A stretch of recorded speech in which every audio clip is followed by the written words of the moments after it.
kind of ask everybody this. Have you been through Morgantown before? Do you come here often? Yeah, we've been here a few times, and Owen and the guys have always treated us well, like family, and we've had great crowds about every time we've come. So it's always one of the things when I see it on the schedule, I look forward to being out this way. You know, WVU fans are amazing.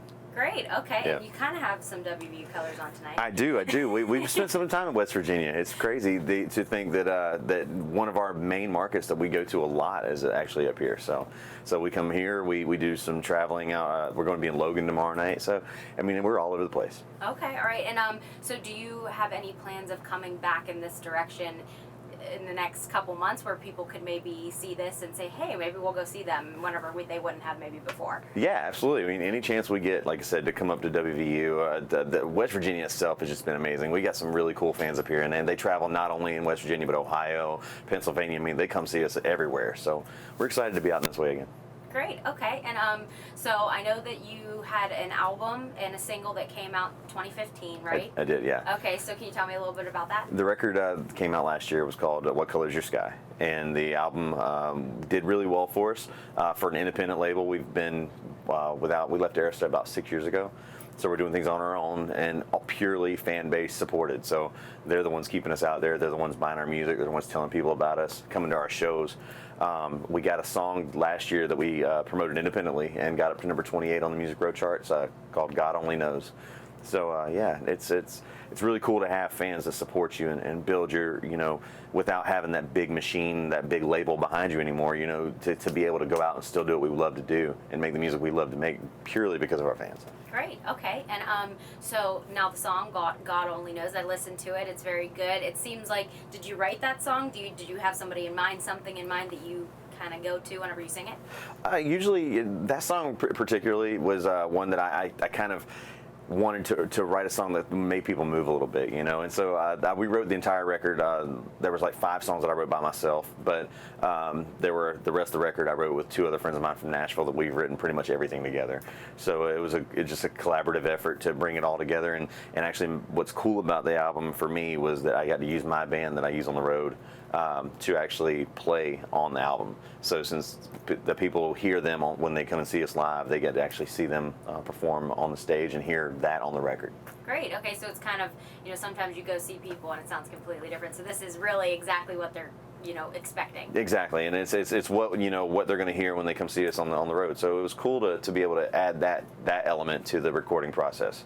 Okay. And so are you on like a big tour right now? Is this just kind of a stop, or are you going to be doing a bunch of shows back to back? We're doing a bunch of shows right now. It's kind of pretty much a weekly thing, or weekends, kind of limited to weekends at the moment. Some Wednesdays and Thursdays thrown in there, but typically Thursday, Friday, Saturday kind of stuff. And as the summertime comes around, it'll be getting a lot busier too. So we're back into the touring season, which is cool because I've been using the time before now to get back and start doing some more writing for the next project, whatever that may be. Great. Okay. And is there, maybe if people haven't heard of you before and they want to know more about you, is there, a type of music that you guys really stick to, or that people can expect to hear whenever they see you? We try to do. I've always wanted to write songs that meant something to me. Whether it be, to record something that I have not experienced.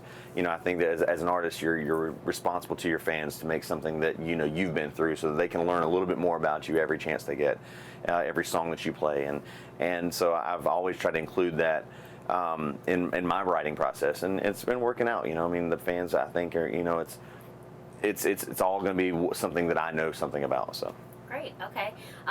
Anything new that people hear tonight, or do you have any new music coming out? We do, actually. I got a new song that I wrote this past week.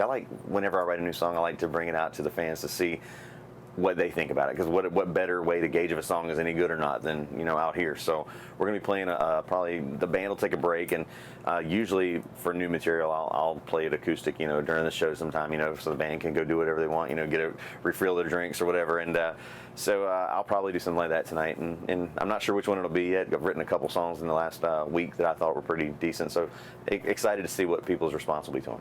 great. Is there any chance that any of that music will be available for the rest of us to hear? Oh, that are going to be at this show tonight? Yeah, absolutely. I mean, eventually, everything that we record will either wind up on YouTube. My fans are great about filming. I don't mind it when people film at my shows and post it on YouTube, tag me, because I mean, I feel like we do a pretty decent job live, so it's not one of those things where I'm like, oh, I wish I wouldn't have hit that note, so it makes it live, it makes it exciting, so it's all new and organic, and everyone is different, so every performance can have that element of exclusiveness. So if they record them and put them online, it's awesome. Great. Okay. And so now, like, traveling with the band, I know that you probably are on this bus a whole bunch. Is there anything that you miss or that you miss out on or that you really like about it whenever you're out with the guys? For the most part, whenever they're doing sound check, I usually come in and I'll do some sound check with them, but then I'll try to find like a local gym, or like if there's not a gym available, I'll run the area, and I'll just put my shorts on and take off and find out, about the area on my own, and Owen actually let me work out at his CrossFit gym a couple times, and then there's been some other gyms that we've been to where it's kind of the same thing, so it's really cool to just see the city and experience some of the local flair. They have great food here, but there's sometimes when we come into town, I'll just go to another restaurant just to kind of sample everything else that we're missing out, just from being on a bus and just the venue. So. Okay. All right. Great. Is there anything else that I didn't ask you about that is on your mind that you would want people to know about? People could find out more about us at jasonmichaelcarroll.com, facebook.com jasonmichaelcarroll, Instagram jasonmichaelcarroll, Twitter at JMCOfficial, Snapchat at JMCOfficial, and I'm on Tumblr too, and I can't remember what that one was. So yeah, we're out there. Yeah. So basically, just look for your name on every social media, and they'll find something. That's it. Yeah.